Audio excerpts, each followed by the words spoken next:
সম্মানিত আমার প্রিয় মসজিদের মুসল্লি ভাইয়া,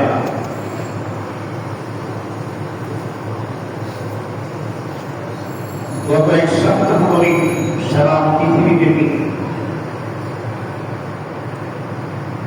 ফিলিস্তিনে যে গণহত্যা চলছে, যে জুলুম চলছে, তার প্রতিবাদে